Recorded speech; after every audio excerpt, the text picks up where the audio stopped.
घर के बाहर शारदा बहुत चिंतित होकर घूम रही होती है। तभी प्रसाद और रमेश परेशान होकर कार लेकर आते हैं। क्या शारदा, अचानक से तुम्हें क्या हो गया? तुमने कहा कि तुरंत अभी के अभी घर आओ। पेट में दर्द हो रहा है कि पैर में, या फिर दर्द हो ही नहीं रहा है? प्रसाद की ऐसी बातें सुन के शारदा गुस्से से देखने लगती है। ओफो, बस कीजिए पिताजी। जब आप माँ को देखते हैं बस उनको लेकर मजाक करने लगते हैं।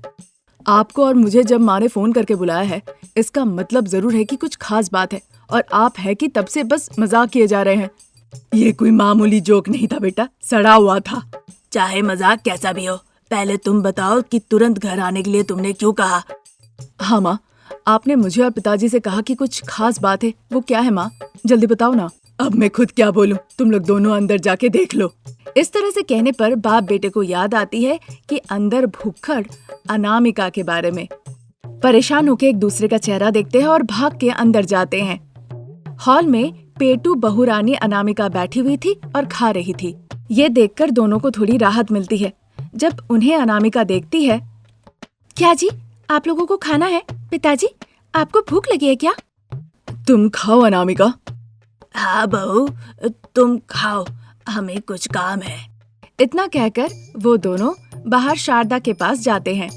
भुक्कड़ बहू को देख लिया ना, वो कैसे खा रही है, इसीलिए मैंने आप लोगों को फोन करके कहा कि कुछ अर्जेंट है। तुमने जो दिया है वही तो वो खा रही है, फिर तुमने हमें हड़बड़ा के आने के लिए क्यों कहा? हाँ माँ, अनामिका तो शांति से खा रही है, फिर तुम इस तरह से परेशान क्यों हो रही हो? इस तरह से खाएगी तो उसे जरूर पेट में दर्द होगा, इसीलिए तुम लोगों को पहले बुला लिया। इस तरह से कहने पे प्रसाद और रमेश फिर अपनी अपनी गाड़ी में बैठकर बिना कुछ कहे वहाँ से चले जाते हैं। फिर 2 घंटे के बाद शारदा पसीने से लथपथ जोर जोर से सांसें चल रही है। बिना किसी के परवाह करते हुए शारदा विलेज सेंटर में आती है। हांफते हांफते वो चारों तरफ देखती है। ना ही वहाँ पे कोई कार दिखती है और ना ही कोई ऑटो दिखता है। एक कोने पे अचानक से एक रिक्शा दिखता है। उस रिक्शे के पास गोविंद जो खड़ा था, वो भागते हुए उसके पास आती है। क्या हो गया आप इस तरह रिक्शा के पास? मैं बाद में बताती हूँ, पहले तुम घर चलो, कहकर रिक्शे पे बैठ जाती है शारदा। क्या मालकिन, कुछ सामान खेत में ले जाना है क्या? ये सुनकर शारदा को थोड़ा गुस्सा आता है और फिर गुस्से से वो कहती है, पहले तुम घर चलो गोविंद, उसके बाद मैं तुम्हें सब कुछ बताती हूँ। ये सुनकर गोविंद बिना कुछ कहे चुपचाप रिक्शा चलाने लगता है और शारदा के घर के तरफ जाने लगता है। शारदा रिक्शा पे बैठे बैठे मनी मन सोचती है, ऐसे वक्त में पति भी नहीं है और घर में बेटा भी नहीं है। पति कार लेके शहर गए हैं और बेटा बाइक लेके अपनी बहन से मिलने को गया है। शाम से पहले घर पे दोनों लौटेंगे नहीं, तब तक पेटू बहुरानी इस पेट दर्द को कैसे झेलेगी? सोचते हुए शारदा जा रही थी। गोविंद रिक्शा चलाते हुए शारदा के घर पहुंचता है। शारदा रिक्शा से नीचे उतरती है। अरे गोविंद, मेरे साथ जरा अंदर आओ। ठीक है माँ, तो क्या बड़े बड़े बैग हैं? कहकर गोविंद शारदा के पीछे पीछे अंदर जाता है। हॉल में बैठकर पेटू, अनामिका तभी भी खाए जा रही थी। बाप रे, एक तरफ ये पेट दर्द बर्दाश्त नहीं हो रहा है और दूसरी तरफ मेरा खाना नहीं रुक रहा है। हे भगवान, ऐसी तकलीफ किसी को ना हो। सोच ही रही थी कि तब तक शारदा और गोविंद वहाँ पे आते हैं। सासू माँ, डॉक्टर साहब मिले क्या? डॉक्टर साहब अभी नहीं है, हमें ही अभी शहर जाना पड़ेगा। ये सब सुनकर गोविंद बहुत परेशान हो जाता है और आश्चर्य होकर देखने लगता है। तो क्या माँ जी, आपकी ये मोटी बहू को अपने रिक्शा में मुझे ले जाना पड़ेगा? मैं हाथ जोड़ता हूँ, मुझसे नहीं होगा, मुझे जाने दीजिए। डरो नहीं गोविंद, मैं हूँ ना, कुछ नहीं होगा। तुम्हें ये मोटी लग रही है पर ये मोटी नहीं है। ये मोटी नहीं तो और क्या है? आप मुझसे झूठ कह रही है। आपसे कभी भी मैं ये उम्मीद नहीं किया था। तो क्या ये एक ट्यूब है? तो क्या ये हवा की ट्यूब है जिसके अंदर आप पंप से हवा भर दी है? वो बात नहीं है गोविंद, तुम परेशान मत हो, मैं तुम्हें 200 रुपए ज्यादा दूंगी। माँ जी, रिक्शे वाले के सामने आप हाथ जोड़ रही है, घर में गाड़ी नहीं है क्या? नहीं है बहू, तुम्हारे पिताजी कार लेके बाहर गए हैं और बेटा अभी ऑफिस चला गया है। अच्छा छोड़िए वो सब, अभी फिलहाल तो मैं अपना पेट दर्द नहीं बर्दाश्त कर पा रही हूँ। फिर अब तो कम से कम खाना बंद करो। वो तो संभव नहीं है माँ, अरे मेरा पेट दर्द। इस तरह कहकर भुक्कड़ अनामिका एक तरफ दबा के खाती है और दूसरे तरफ पेट दर्द से जूझती है। चलो बहू, हम अस्पताल चलते हैं। धीरे धीरे उठो, उठ के रिक्शा तक चलो। सॉरी माँ जी, बहुत पेट दर्द हो रहा है, मैं चल नहीं सकती, मुझे उठा के ले चलिए। अनामिका जब इस तरह कहने लगती है, शारदा को लगता है जैसे कि मानो भूकंप ही आ गया हो। क्या कहा बहू, मैं तुम्हें उठा के ले जाऊं? क्या ये सच में संभव है क्या? मैं तुम्हें उठा सकती हूँ क्या? आप ऐसा बोलेंगी तो कैसे चलेगा? आप ही बताइए, मुझे पेट में कितना दर्द हो रहा है, मैं उठ के रिक्शा तक कैसे जाऊं? पैरों से बहू, तुम्हारे पैर है ना, पैर से धीरे धीरे चल के तुम रिक्शा तक चलो।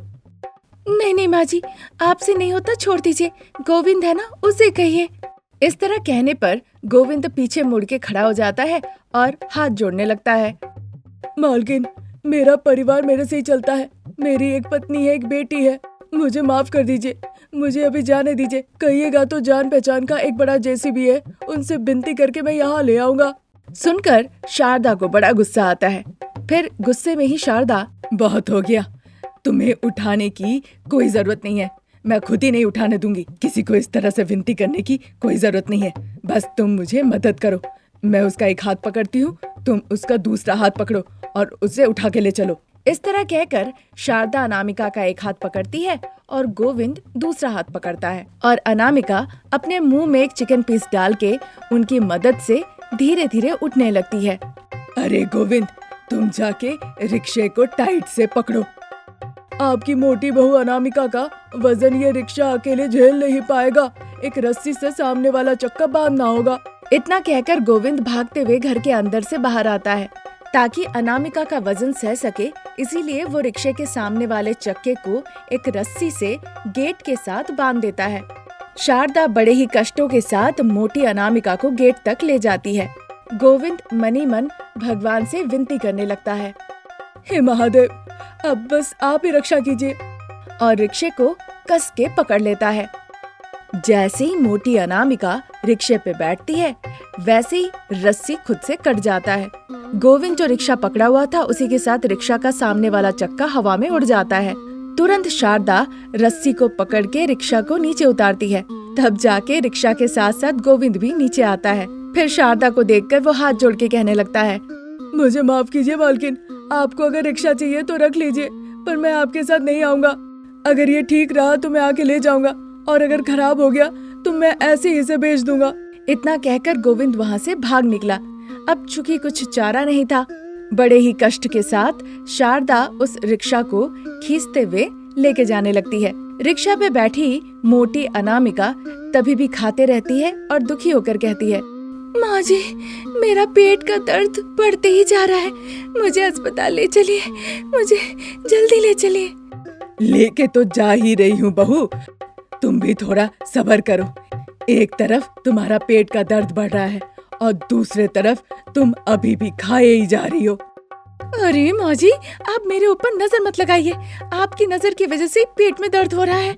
लेकिन आज मेरे पेट में तो दर्द हो रहा है, जैसे ये पेट दर्द थोड़ा कम होगा मैं फिर खाना शुरू करूंगी, पर अगर ये पेट दर्द कम नहीं हुआ तो पता नहीं मैं क्या करूंगी। तो तुम कहना क्या चाहती हो? तुम मुझे लेग पीस समझ के खा जाओगी क्या? ये सब बात होते होते वो अस्पताल पहुंच जाते हैं। वो नर्स को बुलाती है। नर्स मोटी अनामिका को एक स्ट्रेचर देती है। मोटी अनामिका उस पे लेट जाती है। शारदा और नर्स मिलके उसे खींच कर ले जाते हैं। तभी भी मोटी अनामिका खाए ही जा रही थी। फिर डॉक्टर साहब आकर अनामिका को देखते हैं।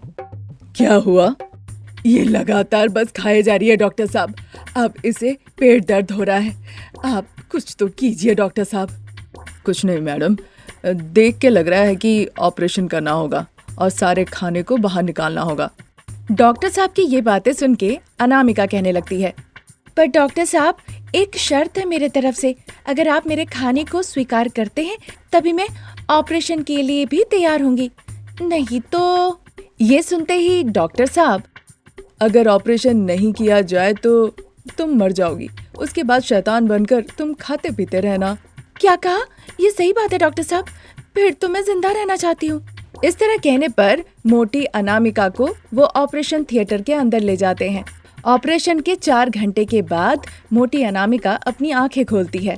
उसके बाद अपनी आंखें खोलकर मोटी अनामिका सबको देखने लगती है। सासू माँ को देखकर, माँ जी खाने के लिए कुछ लेकर आइए। इस तरह पेटू अनामिका हॉस्पिटल के बेड पे भी खाना मांगने लगती है। वहाँ खड़े सभी लोग ये सुनकर जोर जोर से हंसने लगते हैं। अनामिका का पागलपन था खाने के लिए, और अस्पताल जाने के बाद भी खाना का पीछा वो छोड़ी नहीं। वैसे आपके आस पड़ोस में अगर ऐसा पागल कोई है तो उन्हें ये वीडियो जरूर दिखाइएगा। आज यहीं तक, एक नया इंटरेस्टिंग वीडियो लेकर हाजिर होंगे।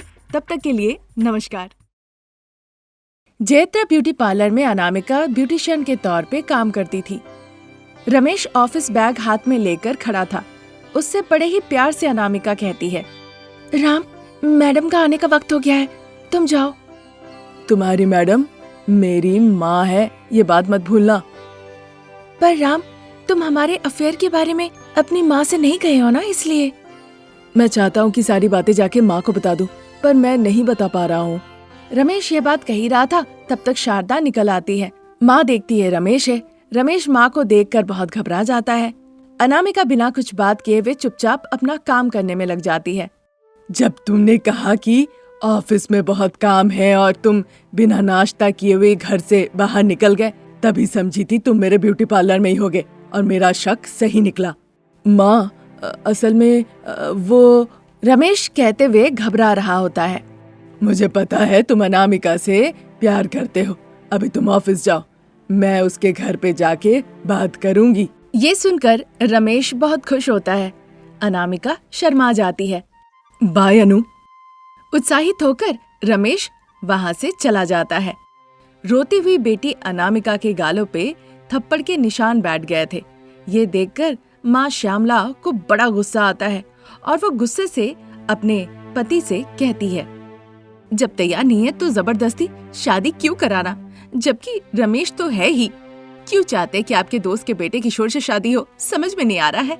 ये बात सुनकर सुदर्शन को बड़ा गुस्सा आता है और गुस्से से वो, तुम्हारी मर्जी से मुझे कोई मतलब नहीं, मुझे जो अच्छा लगेगा वही करूंगा। किशोर से ही अनामिका की शादी होगी, नहीं तो मेरी लाश उठानी पड़ेगी, समझ गई ना। इस तरह कहकर गुस्से से वहां से वो चला जाता है। उसकी बातें सुनकर अनामिका और श्यामला रोने लगती है।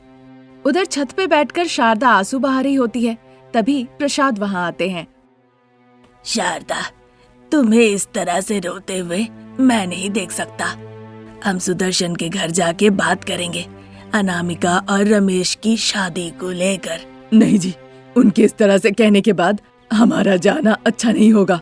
वो एक बाप है, बेटी की शादी वो कहाँ कराना चाहते उनका हक है, उन्हें कोई नहीं रोक सकता।